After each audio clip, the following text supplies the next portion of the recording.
Hello, I am Eric Plummer, and I am the president of the Association of Black Princeton Alumni. And I am super excited to have you all here tonight to showcase some of just the amazing awardees that we have for this evening.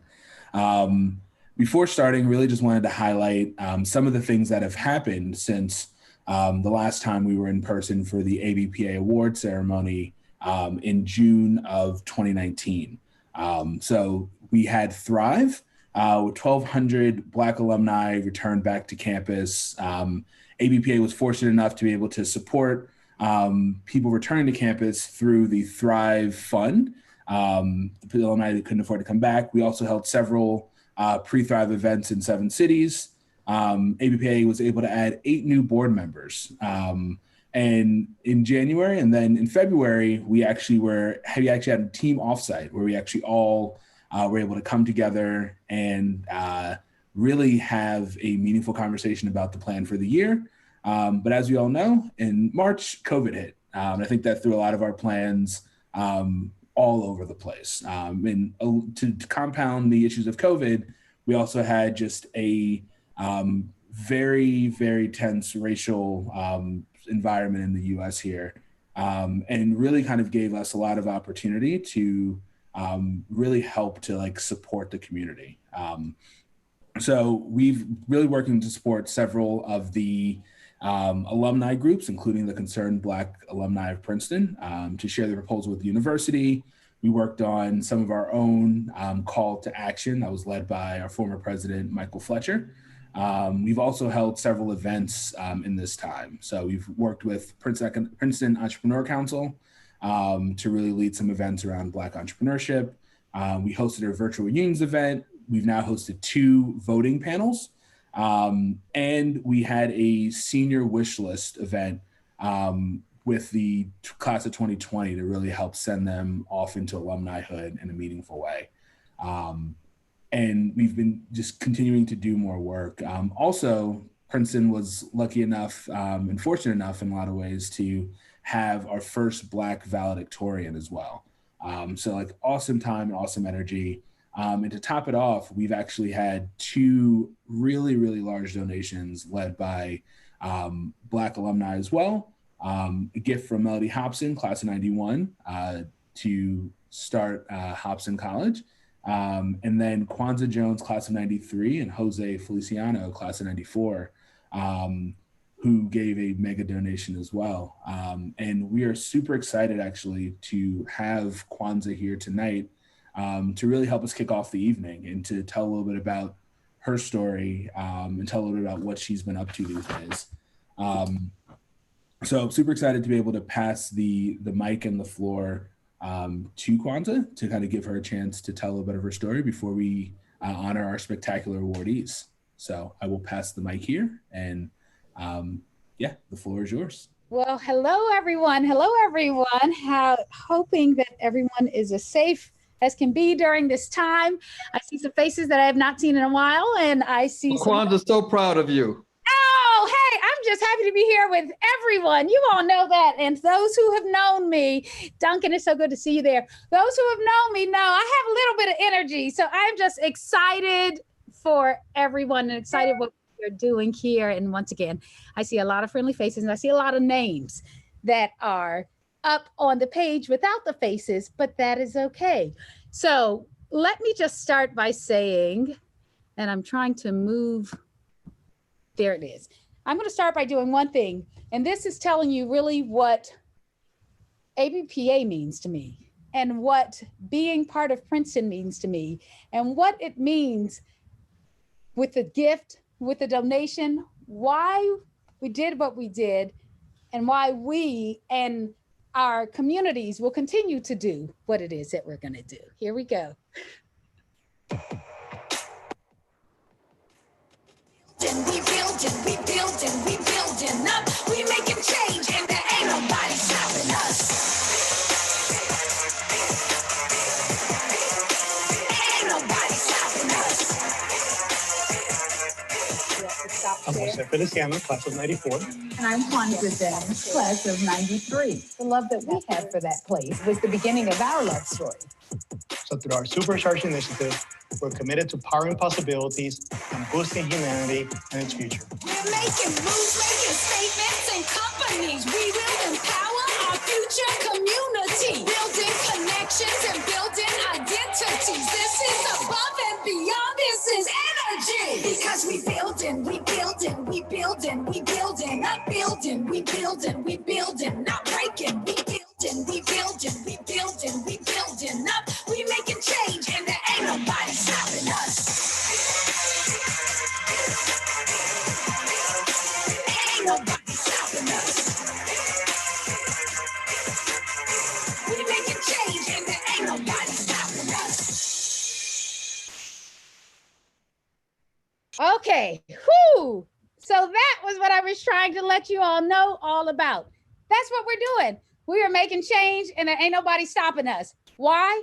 Because we building, we building, we building, we building up, not just literally buildings, but building. If you heard some of the lyrics in there, we are building communities, we are building possibilities, we are building futures, and that is what we all are doing. And so the gift that was given, and I said it before for those who've seen it, and for those who've read some of my various different letters or blogs or tweets or anything that are there, it's representative not just of me or of Jose or of our families, but of all of us. It's celebrating all of the things that we all collectively do. And that's what Eric was talking about. Some of the awardees that are here, that's part of all of us building. That is how we are able, I like to say for KJSI, which is the Kwanzaa Jones and Jose Feliciano Supercharged Initiative, that's how we boost each other to be better. But that is how all of us for ABPA and all of our allies and all of our alums and all of us who are here today and those who are even not, that's how we build Princeton, the place that all of us love so much. And it takes all from faculty to students to alumni, all of us here together and our staff too. So thank you all for being here with us at this awards event, and congratulations to everyone who is here receiving awards, some who I know very, very well, others who I know sort of well, but all of you who I'd like to get to know very well.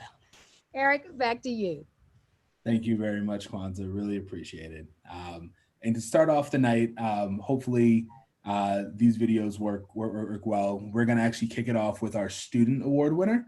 So we're going to start off with Coach Bob Serace, class of 90, who's going to be introducing Colin Eady. Describe Colin Eady in 2 words. I'd use leadership and excellence. No player in my coaching history has shown more growth. He's the person I lean on for everything. He has excellence on the field, excellence off the field, excellence with his teammates.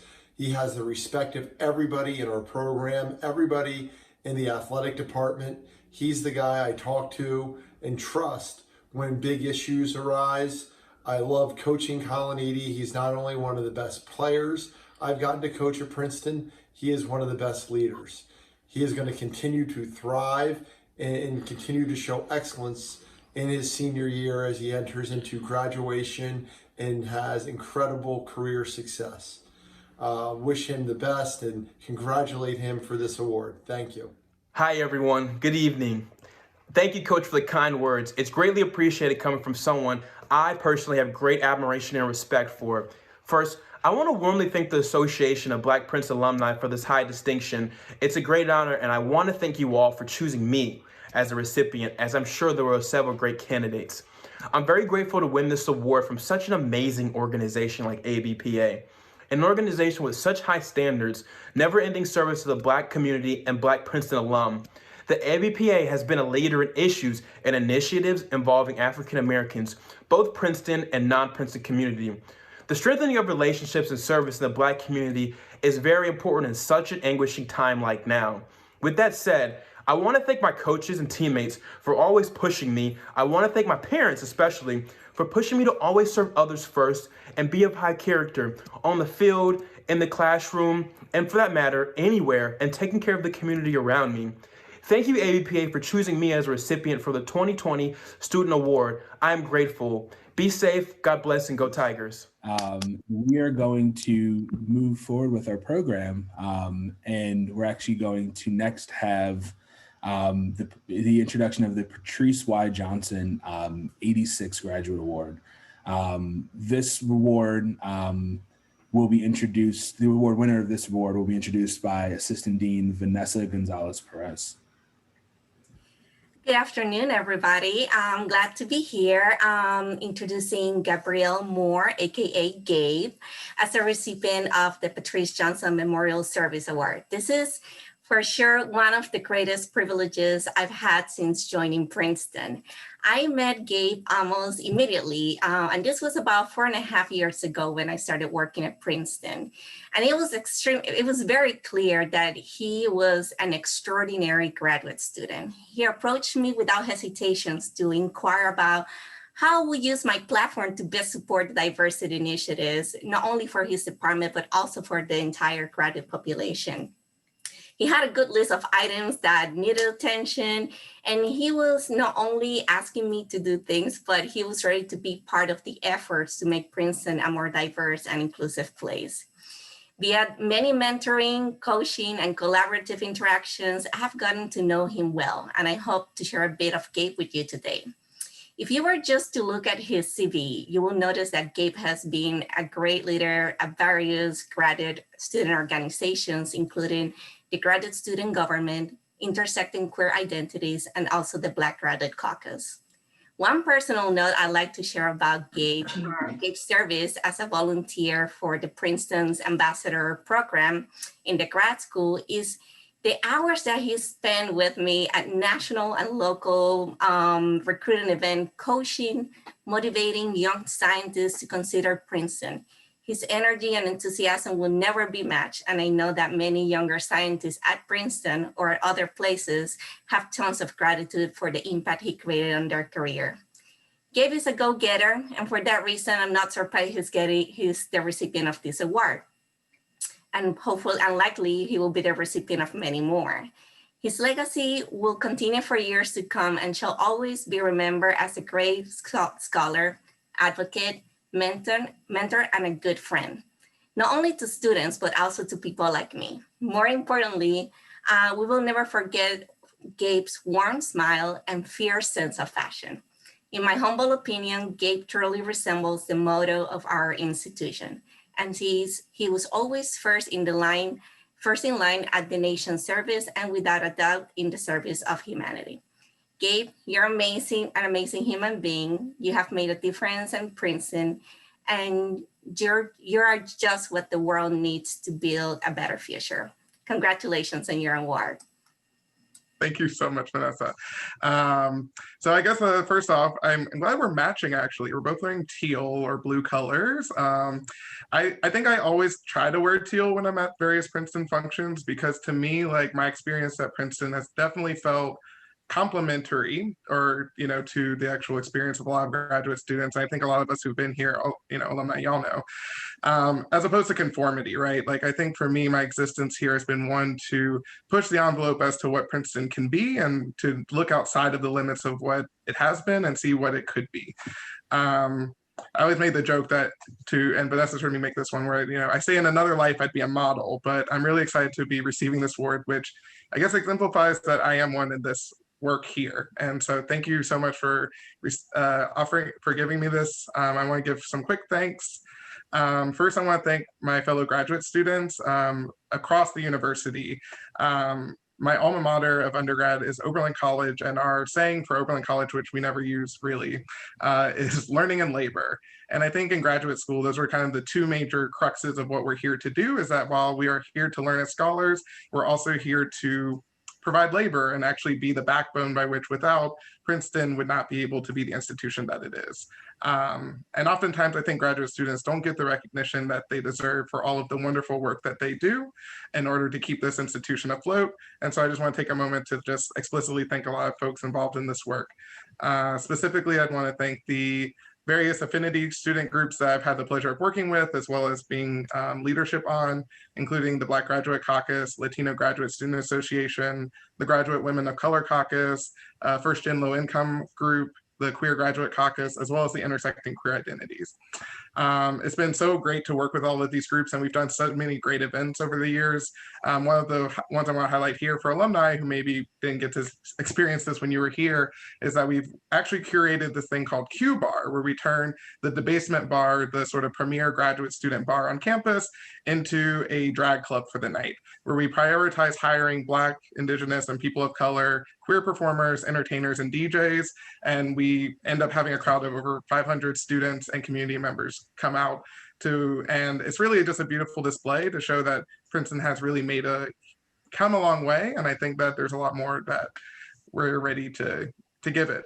I also want to thank the graduate student government. I've had the pleasure of serving on the executive board for many years at this point, and I think that we've all worked really well to try to build an intentionally intersectional and frankly fun graduate student environment, because I think fun is something that we often don't get a chance to do in graduate school. Like, it's all about work, get into the lab, get into the libraries, but when to me, you do the best work whenever you're in the company of good friends. So it's been nice to be able to build a holistic graduate community, one that is intersectional and values people from various different backgrounds.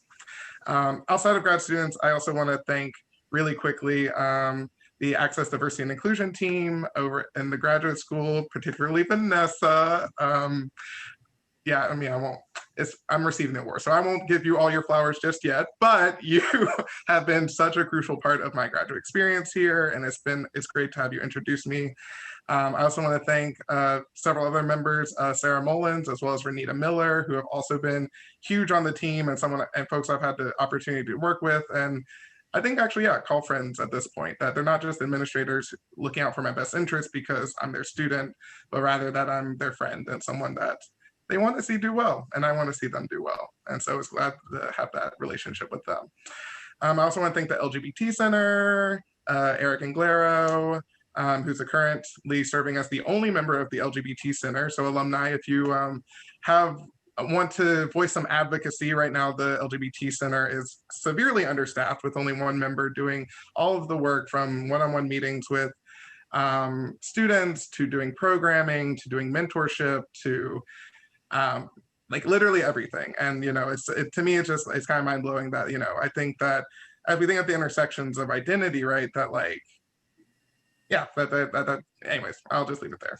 I also want to thank VP Rochelle Calhoun, and I've also had the opportunity to work with through graduate student government, who I think has been demonstrating, especially in recent months, that anti-racism on this campus is not just going to be diversity and inclusion with a sexier title, that we're actually going to be doing what it takes to actively combat anti-Blackness on this campus, as well as undo the systemic injustices that this campus continues to perpetuate against Black bodies, against queer bodies, against first and low income bodies. And I think that working with her and along with all these other folks, like, I think that this change is gonna happen. And then lastly, I want to thank, of course, ABPA, and also the Association of Black Princeton Alumni as well. Like, y'all, because of y'all, I am here, right? Like, y'all have paved the way to make it possible for me to, not all the time, but truly feel like I can thrive at Princeton as a graduate student. So I'd want to thank all of y'all so much for all of the work that you've put in over the years, the ways in which you continue to give back to Princeton. And I can't wait to be a part of this alumni network once I graduate come this May. So thanks, y'all, and I'll pass it back over to Eric. Awesome. Thank you, Gabe. I really appreciate it. So next up, we will actually be doing the Dr. Carl A. Fields Memorial University Service Award. And this award this year will be given to somebody who I think we've all, in a lot of ways, come in contact with. But to introduce him, I will actually have his son, Duncan Harrison Jr., do the introduction. How's everybody doing? Good afternoon, everyone. And today I have the pleasure of honoring someone that you all may call Duncan Harrison, but I have the pleasure of calling him father, dad, and many other things, confidant, and all those things combined. While Duncan Harrison has served over 30 years with Princeton University in the public safety department, he actually only has one college credit. But if you know Duncan, you know that he has a PhD in integrity, empathy, as well as common sense. He cares about the people. He's always been about service. While serving in the United States Air Force, he actually earned the rank of staff sergeant because that is something that he wanted to do for the people in his community. And so I just want to say thank you to ABPA for giving this prestigious award to my father, who has dedicated his life to service, who has dedicated his life to Princeton University and the students there. And I just want to say thank you. And so without any further ado, I want to introduce to you Duncan Harrison, Sr. Thank you, DJ. I want to say good evening to all. I want to say how much of I first like to also say hello, Kwanzaa. It's great to see you. But I want to say what an honor and how truly honored and humbled I am to be in such esteemed company. I would like to thank the Association of Black Princeton Alumni and the awards committee for nominating me for this prestigious award. I would also like to take the time to congratulate the other award recipients as well. This award means so much to me, both professionally and personally. On a professional level, I would like to thank Vice President Trevor Williams, Assistant Vice President Paul Minsky, and Director Ken Struthers for helping to guide the Public Safety Department and keep us on the straight and narrow and looking out for the well-being of the community of Princeton University. But on that level, on a professional level, it brings me so much satisfaction because in this time of turmoil within law enforcement, it means a great deal that a part of the Princeton University community that I both respect and love recognizes the fact that my colleagues and I in public safety always sought to make Princeton a safe environment for all students. On a personal level, it gives me great satisfaction to be recognized by the Black alumni. Throughout my career, I have made a concerted effort to make myself available and to become part of the fabric of the African-American community at Princeton University for a whole host of reasons, but for none other than to lend myself as a resource. I have always said that people may not always remember what you say or do, but they'll always remember how you make them feel. And this award is a true sentiment to that testament.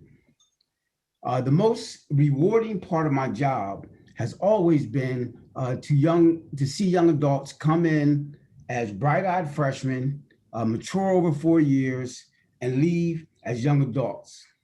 Then to have the good fortune to see them return as successful, productive leaders of society. There's no more of a rewarding or gratifying feeling than that.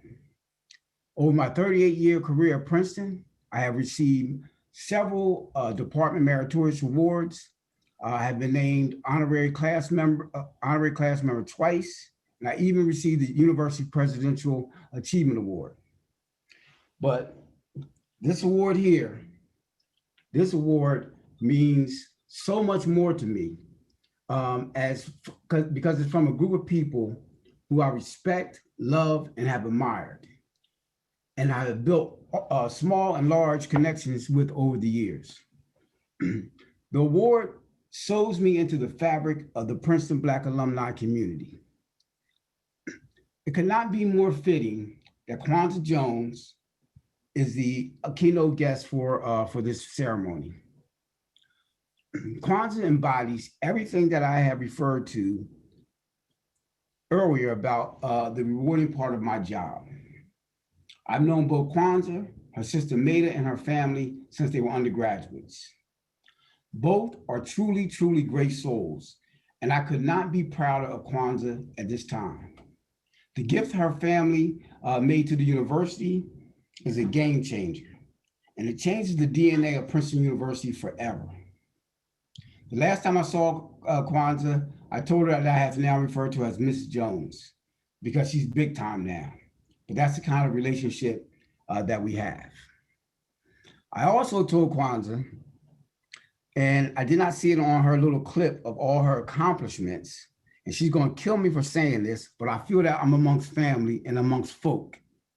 But I did not see the distinguished award she won when she was an undergraduate as winning the award for the Rump Shakers contest at the Third World Center. Okay, I had to. You're wrong for that, Duncan. You're so wrong for that. I take that nothing but love for you. That's okay, Duncan.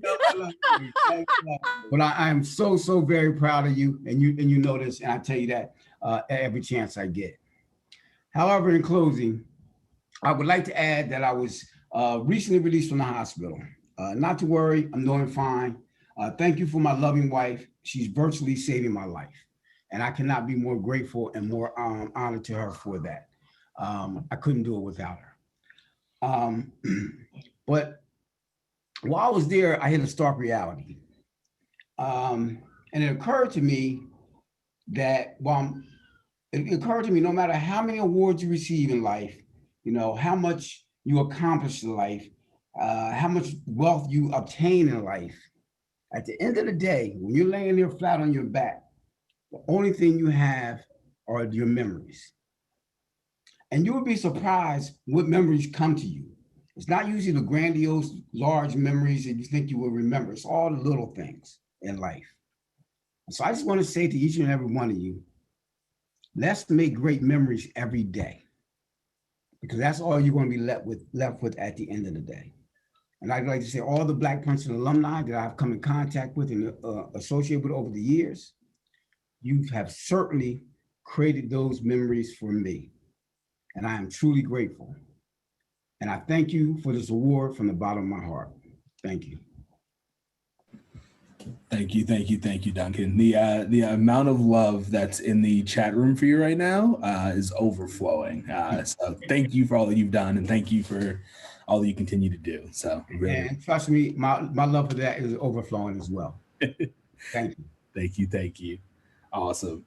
So we're gonna move on now to our Alumni Service Award.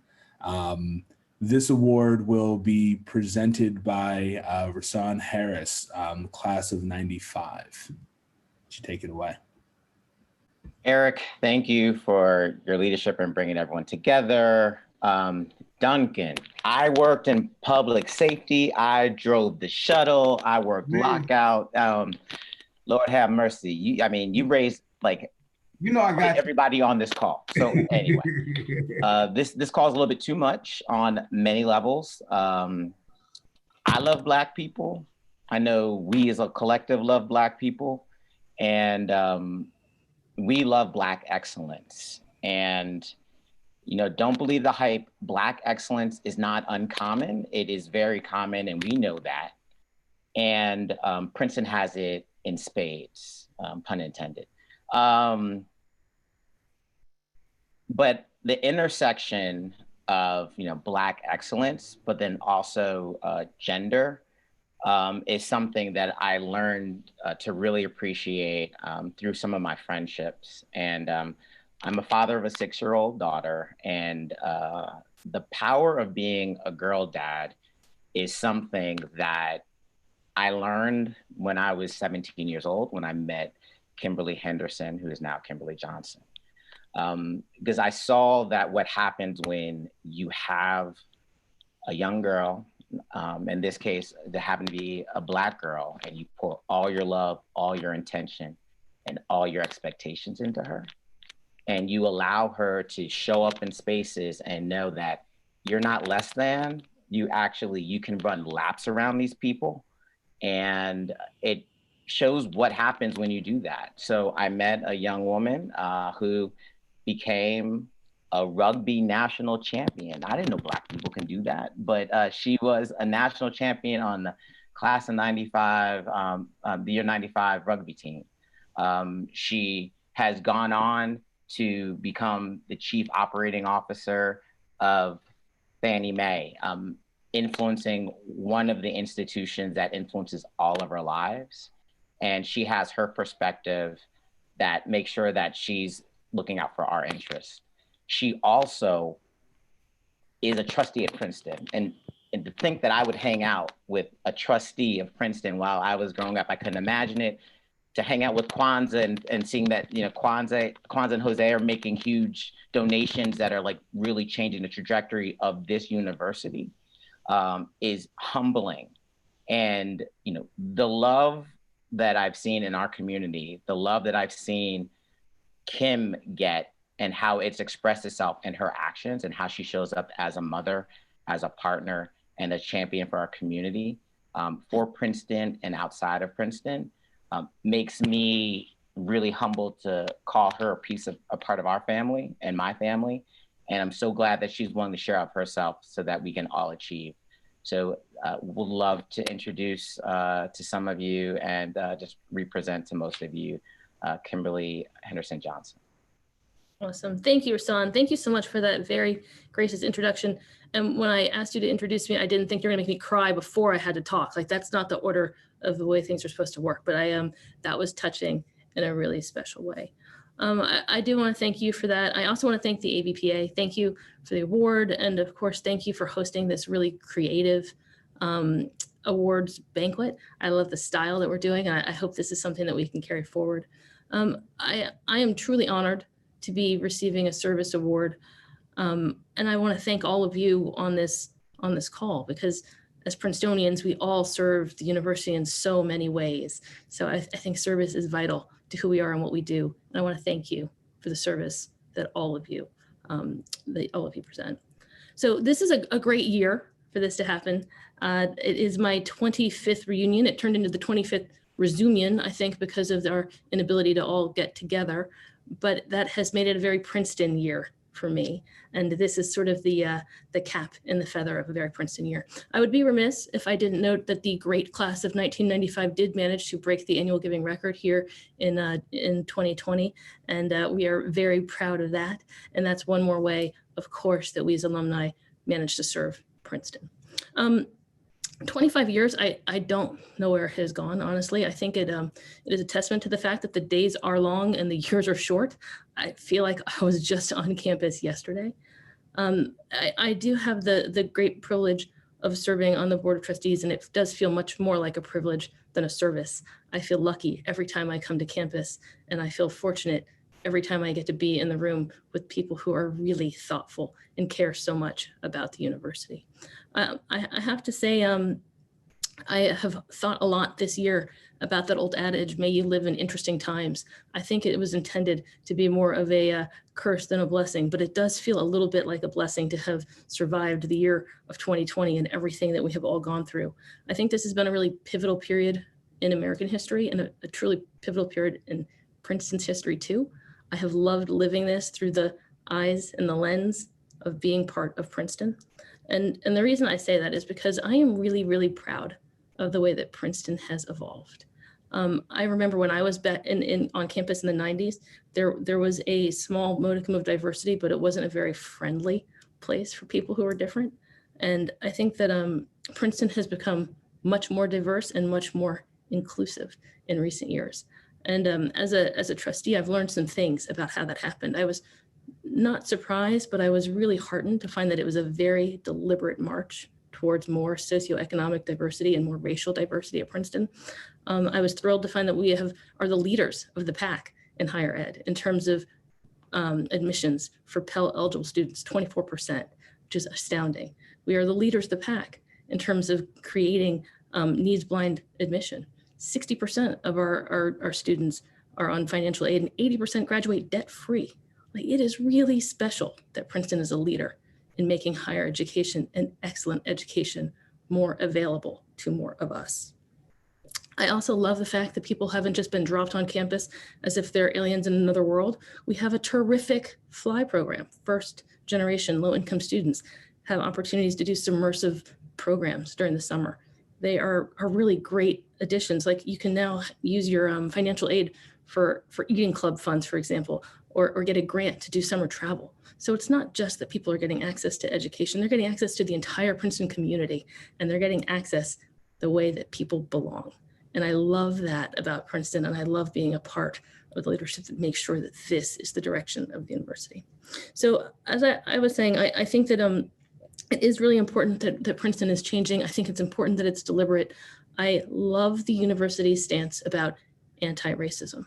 And I guess the last thing I wanted to note around that is that there were, in the wake of George Floyd this summer, a lot of conversation about racial equality and what it means as a university to embrace diversity, and what it means not just to embrace diversity, but to actively combat racism. And as a trustee, we had an opportunity to think about ways that Princeton can help to further that particular notion. And I was really proud that we got a chance to change the name of the Woodrow Wilson School, because as Chris Heisgruber said, anti-racism is about one person at a time, one act at a time. We have to do everything we can. And for me, that was a monumental moment. I guess the very last thing that I would say is that personally, I loved my time at Princeton University. I feel like it opened up my world. It broadened my perspectives. It changed who I was going to become. I know for many of us who went to Princeton, it was a life-changing event. But I also like to think, as the Black alumni of Princeton University, we have changed Princeton's life too. We have also broadened Princeton's perspectives. And I like to think that all of us played a part in ensuring that the university was open to creating that more diverse, more inclusive environment, and is such a leader around racial inequality and anti-racism. So I want to just close by saying I am very proud of the university that we have gone to. I'm proud of the changes that have been made. I'm proud of the changes that they continue to make every single day. And this has been a really terrific engagement for me. I really love Princeton. Thank you, Kimberly. Really appreciate you and appreciate your service and all that you've done for the university, and apparently based on the chat, all the things you've done for the people around you as well. So thank you very much. So last award winner that we have, last but certainly not least, we have our ABPA Distinguished Award winner. This person, I'm sure you've all met throughout the years, but I will have Michael Barney introduce him and then give him the floor to share a little bit about his story. So Michael, can you take it away? Okay, can you hear me? We can hear you. Great. First, I'd just like to say it's just so wonderful being an older alumni now to see all the young alumni doing such amazing things, and some of the things that we can only imagine having done. Seeing them accomplish is just years before we met at a program for young aspiring engineers at Purdue University.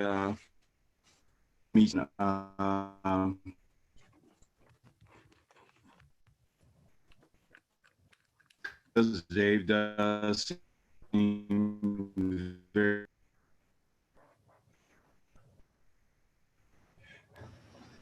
So I think he's freezing out, right? Yeah, I think we ended up losing Michael, and sad that we did in this situation. But but I will go ahead and I will cede the extra time to you, David, as we were worried about time to begin with. So I will let you tell a little bit more about your story and share. Sure. So of course, the most ironic thing about that is that just like me, Mike was an engineer. So anyway, things happen.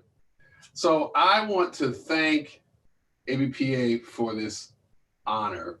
It is always great to connect with my fellow Black Princetonians, even on Zoom under these strange conditions. And I think a lot of it is strange to me because I'm used to seeing y'all like in the outlandish outfits. And the only people doing that. So it's strange, as well as being on Zoom, it's strange for that reason. But it's great. It always is great because when I connect with Black Princetonians, one of the things I know is that, like me, you've had the intense experience of being at the world's best university and having your daily life affected by the most under-discussed reality of American life, and that is unconscious bias. So though campus life has improved over the decades, that's clear. I know from reading about the experience of recent undergrads that no matter what class you're in, my fellow Black Princeton grads know about the weird challenge of constantly sorting and sifting through a bias that makes you feel like you are not a fully privileged person within a super privileged environment. Now, there's a gift in this, and this experience creates a kind of a double-mindedness. We love the institution, but the daily assaults on our dignity can make us deeply, deeply frustrated by the way it falls short of its lofty self-image as combating unnecessary hierarchies between people.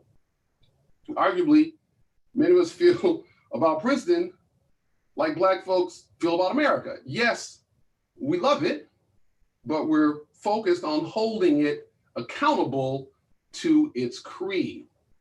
And it's this stance of loving accountability that is something I've learned from other Black Princetonians. We'll talk at length and angrily about the contradictions and continued oppression of the policies at Nassau Hall, and then shortly thereafter, we'll go out and lead a locomotive at the P-Raid, right? So there's a weird way we combine all those things together that I call the spirit of loving accountability. Now, another thing that Princetonians have taught me to do is to dream big. When I arrived at Princeton, it was only 7 years after the big sit-in 1971 that created the Third World Center. Clearly, people knew how to dream big. This gathering today is only a few months after Princeton has removed the Woodrow Wilson's name from the public affairs school. Now, when I first heard about that, I had conversations with other Black Princetonians about how that's never going to happen. But Princetonians dream big. The ethos of dreaming big has been taught to me by both Black Princetonians and other folks. The core idea is dream big, proclaim your dreams, and doing so puts you in a position to find like-minded folks. That message has been really important at a couple of key times in my career. I got my first job after Princeton because Bob Schaefer, an advisor in the engineering department, he suggested that if I wanted a job in journalism, which I did, and there's no journalism school at Princeton, the best way to do it was to declare I wanted it and then create a conference, and I'd meet some people who helped me find it. He was right. 15 years later, when I learned about a presidential initiative on race at the White House, and I was lamenting at reunions that I had no contacts, I couldn't get a job like that, my classmate Joel Achenbach told me to not give up, dream big, and work the network to land the job. He was right too. I think a part of the reason that ABPA is honoring me with this great award is my career before 2016. During that time, I worked as dialogue specialist, which is largely about creating conversational tools so people can have loving accountability conversations for whatever shared goals they might have, especially if mine was working at scale and trying to bring dialogue to large venues and large stages. I had the privilege of doing this for the White House, including organizing nationally televised town meetings. I designed efforts where thousands of people were involved in thinking about the redevelopment of New Orleans and other places stricken by disaster. And my books I've written about dialogue that are used around the world are all about trying to bring dialogue to scale. But I suspect that the selection team, well, they might know about all that, they gave me this award this year because of the way that my career took a turn in 2016 after the election. That election taught me that too many white folks did not know how to have even an exploratory discussion about whether, just whether, Mr. Trump was too racially problematic to elect. The election showed me that the 45% of white folks who think that racism for people of color is a bigger problem than racism against white people did not know how to talk up to the 55% of white folks who think that racism against whites is just as big of a national problem. So since that time, I created a project called the White Ally Toolkit. It's touched thousands of people. The goal is to try to help them be in a stance of loving accountability toward their mamas and their neighbors and their friends and their fellow parishioners, and anybody on the opposite side of the I believe racism is real, I don't believe it's real. And I very much appreciate being recognized for all of that work, including that. So like I said, I've touched thousands of people, but the fact is, this is a big country. The goal is to touch millions of people. The goal of the project specifically is to reduce the number of white folks who don't think racism against people of color is a particular problem from 55% to 45% by 2025. That's about 16 million people. So this like reaching thousands of people is cute, but it's not getting it done. I would say that if racism and white silence about it, if that were a virus, I like to think the good work I've done is about developing the antibody serum. It's been tested, it causes no harm, and in fact, it causes good. But to create the shift that's needed, the movement that's needed, I need to disseminate these methods at scale. The antibody serum has to go viral. Princeton has taught me to dream big. So, in that light, I am proclaiming my big dream to y'all in the hopes of networking my way to people who might want to help that. There might be people on this call who can help me. I welcome that. I am not hard to find. At the dialogue guide is I am not hard to find. But I want to close my remarks with issuing two calls to action. One is to anybody who might hear this, and one is specifically to highly educated Black folks. The problem of the divide about white folks, divide among white folks about racism, is part of a larger problem of political and ideological polarization in our country. This problem, this divide, has made Thanksgiving a war zone, especially for white family, but not just them. It's undermined fellowships at church. It has made our workplaces more tense and less productive. This is an American cultural pathology that is so well known. 81% of Americans think this is a significant problem. And America's enemies know this too. That's why we are being attacked on this. And they're trying to make the problem worse, undermine our democracy. So this polarization is well known and well talked about. But I think there's something else that needs to be lifted up. I think alongside that polarization, there is a hunger for dialogue that heals. There's a fair amount of people who know something's wrong with a nation when you can't talk about your different perspectives about race, about abortion, about gun control, about climate change. People know there's something wrong, that those conversations make us nervous. And so I would submit that there are people on the right and the left who might be willing to do something about this. Now, I'm the owner of something called the Dialogue Company. So I sometimes think of this hunger as a potential market. And I'm happy to talk to any investors who recognize that. But I think as citizens, we all need to think about this polarization and the hunger for healing as a potential for civic renewal that we should think creatively about tapping into. We need to dream big about how to solve this problem. I think this is true for everybody, but it is especially true for Princetonians who are connected to a university whose motto is to be of service to the nation and the world. We especially need to dream big about what we can do as Princetonians on this problem of polarization that keeps people from talking to each other. In this time, we're all stuck in the house because it's easy to see each other as vectors of death. Maybe this is a great time to address this divide. Maybe we need new efforts to get people talking across points of view. Talking to somebody over Zoom is less connecting because you can't fully experience their humanity, but it's also less scary. And maybe I'm more likely to do it than if I had to go to a meeting across town. Princeton thinks of itself as serving the nation. Maybe we need to think collectively about taking on this problem. Princeton people are heads of foundations, Fortune 500 corporations, nonprofits, social investment funds, you name it.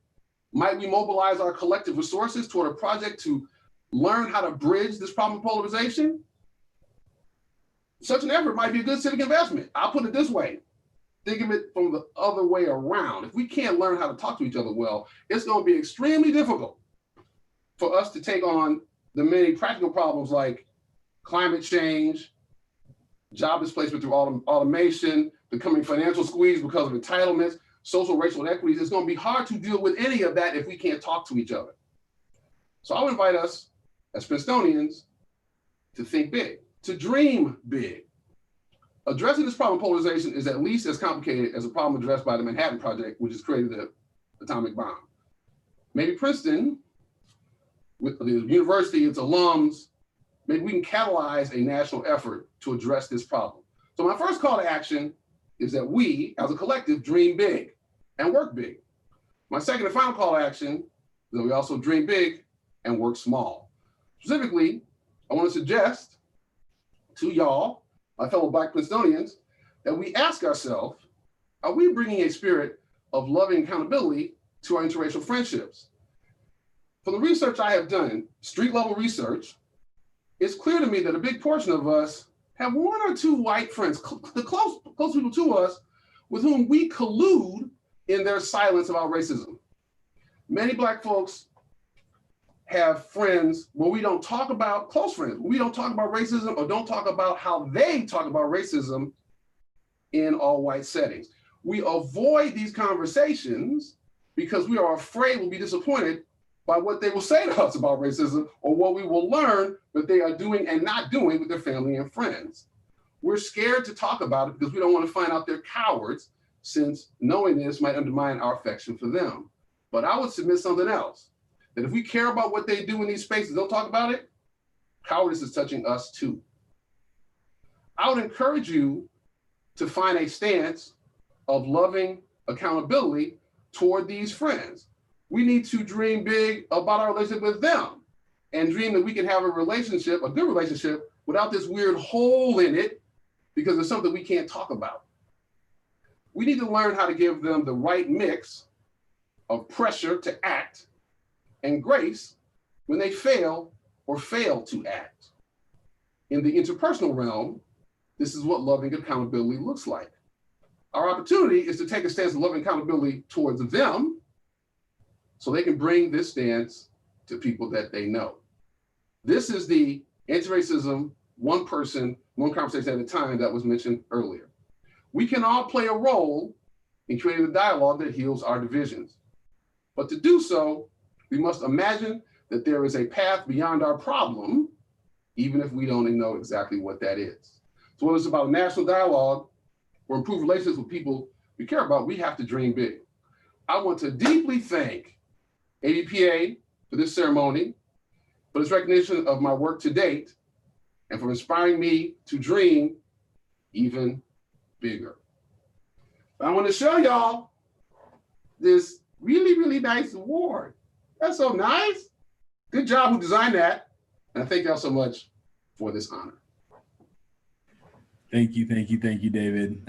Lots of love in the chat. And one person in particular wants to come back and give you some love, and that is Michael. So I'm going to give the floor back to him, a chance to finish what he started. Michael, the floor is yours, man. Okay, Dave will really appreciate this. I did it on purpose to garner more attention. Okay, we'll just go with that. But quickly, I'd just like to say, I'm going to give the last paragraph of the remarks I was going to make, because you got a taste of who Dave is, and you can see why I love and respect him and why I consider him an honor to think of him as a brother. Again, I'm just pulling up my the last part of my remarks, which really speaks to his body of work. Give me 1 second, I'm sorry. The sidekick. Okay, Dave has that ability to ask the question that no one wants to be bothered with. Those like really difficult questions, and to actually engage you in them, to make you interested in finding it out, even as you're sort of cringing because you don't want to deal with it.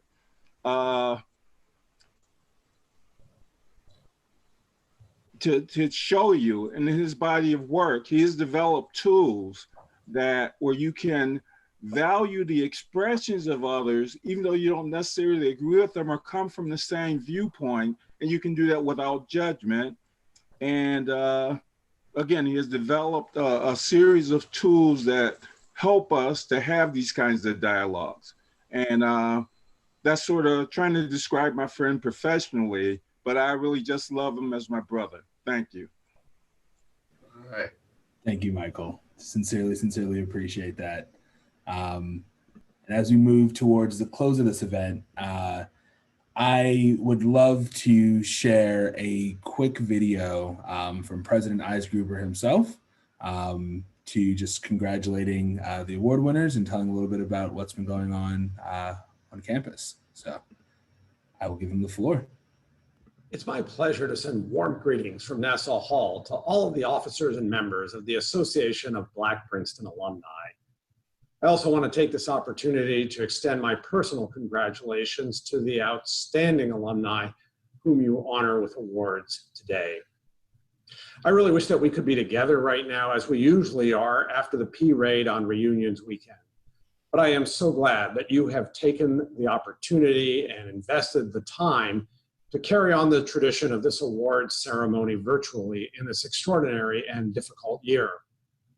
By doing so, you not only carry forward the spirit of reunions and the spirit of the ABPA, you carry forward the spirit of last year's amazing Thrive conference. That conference, of course, was almost exactly a year ago, and now as the leaves turn in October, it's easy for me, and I suspect for you as well, to call back vivid memories of that extraordinary weekend. It was certainly one of the highlights of my year, and the energy of it helps to sustain me as we go through the difficulties of this pandemic where we're all separated from one another. Your engagement mattered over the course of that extraordinary conference. It matters throughout your time as alumni, and it matters particularly now as Princeton seeks to take steps to address systemic racism. This is a moment of challenge, obviously, but it is also a moment of opportunity for us to make a more inclusive university and a better world. So I want to say once again, congratulations to your honorees and thank you to them for what it is they've done for the university. And thank you to all of you. Thank you for engaging with Princeton and for making a difference. I hope that you and your families are staying healthy and well, and I look forward to a time when we can once again gather together on this campus. Awesome. Thank you very much, President Eisgruber. So as we wrap up for tonight, wanted to kind of let you all know about a couple of events that will be coming up here soon from ABPA. So one we'll be doing in November is a Tiger Trot, so a virtual race through ABPA. I'm really excited about that. There will be a NSBE meetup here soon. There is a Black Mother Circle going on currently. We're doing a logo redesign, and there will be a third part to our voting series post-election. There will be details about all of this in upcoming newsletters. If you're not getting the newsletter or you'd like to know more about any of these events, please email princetonabpa@gmail.com, and I will personally respond to get you connected to what you need. But just want to take a moment and just thank all of the award recipients for what they've done, for what they continue to do, for the conversations they started tonight and the feelings that they stirred up. And want to just thank you all for attending and giving your time tonight to honor them the way they deserve to be. So thank you all, and please have a great rest of the evening and a great weekend. Have a great night.